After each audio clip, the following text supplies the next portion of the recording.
feel like I quite have the voice and capabilities of Murray and Emma, but here I am. Yeah, as Murray said, my name is Rowan, and it's really great to be here. I work for the Christian Union here at Stirling, and I help them to put events on like this, so it's really great to have you all here. I studied physics with energy science and technology at Heriot University, but have focused on just working with students since I graduated, because I think they're all great, so that's great. And so tonight, the Christian Union have asked me to speak on the question, why is God still relevant? And I don't know what your initial reaction to that question is. Maybe you don't think that he is. Maybe you don't think he even exists at all. But even if he did, what difference would that even make? If God is even real, what could he give me that I don't already have? What difference would God make to my life? Surely nothing but constricting me from all of the good things. And it's this that we're going to consider tonight. If there is a God, is he relevant at all to my life? Is he still relevant? Was he ever relevant? And will he continue to be relevant into the future? Being at university is great, and if you're a fresher, I'm sure you're starting to experience this. I'm just looking at the freshers at this point. I'm sure you're starting to experience that, and that is brimming with opportunities to enjoy. It's a once-in-a-lifetime opportunity to meet new folk, join crazy societies, and a chance to really find out who you are away from your hometown, away from school, and in your own independence. I did a quick Google earlier in the week to find the best thing about being a student and stumbled upon a list, so here are a few highlights. Napping and sleeping was literally the first thing on the list. So if that doesn't say all that you need, I don't know what does. And if you've not yet discovered the nap life, you've got a whole thing waiting for you. It's going to be great. You also have the opportunity to learn new things, student discounts, going out on a Tuesday or whenever, independence, long summers, just to name a few. Not to mention the fantastic opportunity that you guys have in Stirling to study, take part in great sports in your great facilities, and make loads of pals along the way. It's a time when you can really find out who you are and what you think about the world around us. And so quite honestly, I can understand why you might be thinking, what can God offer that uni doesn't already? According to the Business Insider, if you're 18 in this room, then your brain processing power is currently at the peak that it will ever be. And those who are 22, you're at the peak ability to remember unfamiliar names. So it's a perfect stage for university freshers. I feel like there's some nervous people who can't remember names now. You're all in uni, so you must at least be somewhat intelligent, and you're at Stirling, so I'd imagine that a lot of you are at above average sports abilities as well. I really am not in that. Yeah, okay, maybe not. Yeah, I mean, Emma Bonzi made the volleyball trials, so you're in pretty tip-top condition, and you're at a peak stage of life surrounded by great opportunities. I really didn't think about turning this page. Here at university, you're studying towards getting a good degree, which will probably unlock a lot of good doors in the future. You're having fun, you get to live with your pals. There's so many good things I could mention. And things right now might seem really great, and you're on top of the world, living your best life. Nothing can take that away. And that's a statement I think right now that makes us all very nervous, isn't it? Nothing can take this away. If the last 18 months has taught us anything, it's that things can be flipped on their head in an instant. And I know I don't need to tell you guys that. Most of you will have been in education at some point in the last 2 years, be that school, college, university, and you'll have seen firsthand how things we naturally just assume will happen don't. The things that you just do, if that's leaving dues from school, proms, no exams, social distancing, homeschooling, not being able to leave the house or see friends or even sit in the park.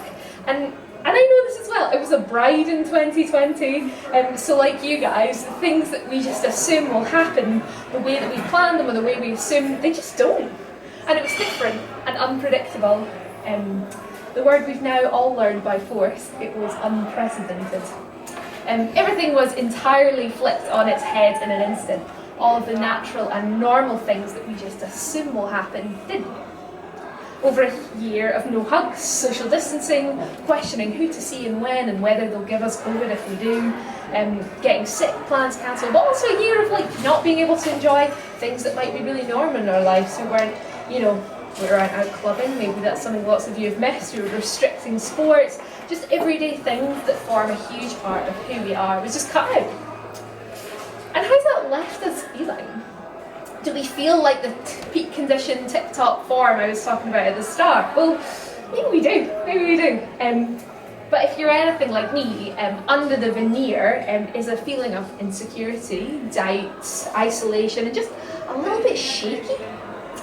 Everyone is still questioning if and when restrictions will tighten. I don't want to talk about Christmas. All of these things have just left me feeling a bit shaken up and a bit unsure. What can I look forward to? What can I place hope for in the future? What we thought was even safe ground, being able to plan for the future, holidays, birthday parties, hanging out with pals, all the stuff that in February 2020 we wouldn't have even thought about questioning, just no longer feels certain. And why is that? Well, I think we've realised that we long for security, we long for certainty and consistency that the last few years has not been able to provide us with. We want the truth of what the reality of our everyday experience is, but we're all living in doubt. We don't know what's going to happen next. We've seen the places that we maybe place our identity in and our hope, they maybe didn't hold up like we thought they would. They folded, or they got put on hold, or even online, and we were left in a bit of an abyss, making banana bread and not really sure what was going on. And if it's not COVID, it's the climate crisis, and if it's not the climate crisis, it's warfare around the world, and it goes on and on and on. How can we find hope for a certain future? A future that doesn't change no matter what is happening in the world. Where in this world of change can we find hope, or even just something to look forward to that will be able to withstand a pandemic, a climate crisis, anything? What things continue to be true about life even during a pandemic? And the answer to these questions, in my opinion, is one of the many reasons why I think that God is still relevant today. In the Bible, there is a historical record of God saying to his people, just before they're about to face a terrible situation, where they'll be taken away from their home and enslaved to their enemies, he says he has plans for their future to prosper them, not to harm them, and that these plans will give his people of the time a hope and a future. In the face of great evil and suffering, these people could look to the future, beyond what was happening to them in the day-to-day, to what would happen to them in the future. But what is this future? What was this hope that God was talking to his people about? Well, if you know anything about Christianity already, it's that we believe in Jesus Christ. We believe that he was the Son of God who came to the earth and lived as a human. He taught and he performed miracles, and he reached out to the lost and the confused, the hopeless and the marginalised. And then he dies on a cross. And then he rises again. And Jesus, in rising again, has conquered death. He was not held by death, but rose again after dying. And he's beaten the biggest and baddest enemy, if that's true. He's beaten death. And the Bible says that anyone who believes in Jesus can, through him, overcome death too. It doesn't mean that we won't die. We know that that is a sad reality for all of life, but we know that we have eternal life beyond death. Death is the enemy that makes pandemic, climate crisis and war so frightening. The enemy that we try to avoid but we know is coming. Jesus offers a hope and a future that outlasts that. Jesus offers a hope that is bigger than anything that could ever happen. And it's steady and it's unchanging. These events took place about 2,000 years ago. We've had pandemics, we've had wars, and so much has happened in 2,000 years. And yet it's a steady and unchanging hope for the future because it lasts through everything. And this is the hope that we can have in Jesus, a hope and a future that is bigger than the worst day imaginable. An identity that won't be put on hold or online or suddenly change. It will be a constant. And I'd love to invite you to just think about that for a minute. What would it be like to know this consistent hope for a future that you knew wouldn't change? For myself, I came to university not as a Christian, and I found this truth to be absolutely transformative. I became a Christian just before I turned 19, after having no upbringing in faith. My family don't go to church, and so this was very new to me.